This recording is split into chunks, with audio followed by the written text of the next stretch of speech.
Hi, my YouTube friends. Another DIY day.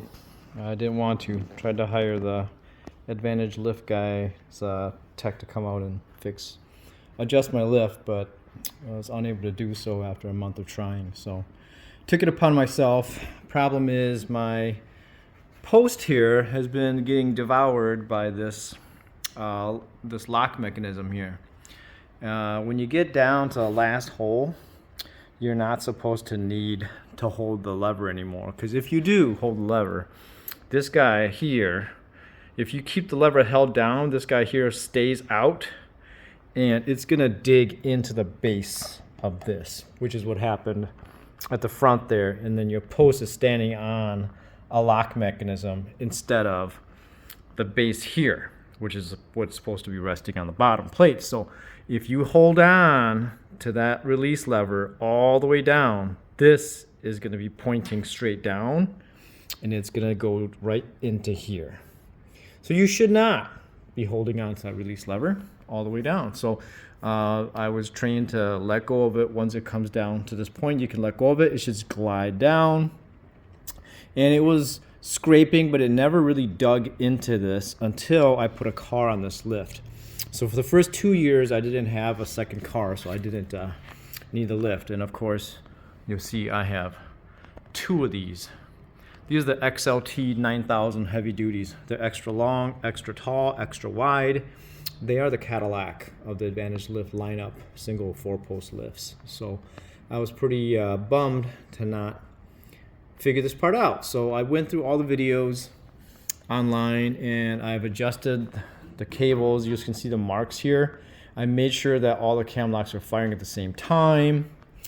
When you're looking at the install, this guy here is supposed to be perpendicular to the ground, and then you put these shafts, whatever you call them. When this guy's resting perfectly on here, all the way straight, this guy is supposed to be perpendicular to the ground. I did all of that on the front and the rear, and that post was still digging in. So the only thing left that I could think of is this shaft here. So I made this as short as possible, and then I went to the other end of this same rod and I brought it in another 1/4 inch, and I was able to get like a gap under here. The gap was much wider, so I actually turned it back. So I went back about a 1/4 inch here. I gave back another 1/4 inch of slack, or lengthened it a 1/4 inch, I should say. And so now the gap is about 1/8 of an inch. And to know this, you have to activate the release. So you have to like pull it. So see, this is, I think it's gotten jacked up over the years. The last 2 years of it being, I don't know, messed up. So this spring is not nearly as hard as the other springs on the other 3 posts, but you can see I have a gap up here. It's about 1/8 inch. So if you work the lever, it should come down, and then when you let go of the lever, it'll actually still have a gap and it won't rub against here. So I contacted Advantage. They're gonna send me some touch-up paint to clean up this post. But something really weird was, if you look at my other lift, I have the same shit happening over here.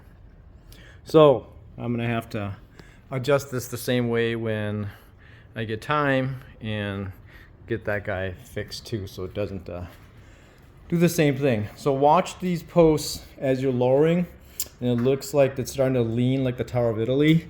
That tells you got a problem. You better go back up, okay? So hopefully this helps someone, and yeah, thanks for watching, guys.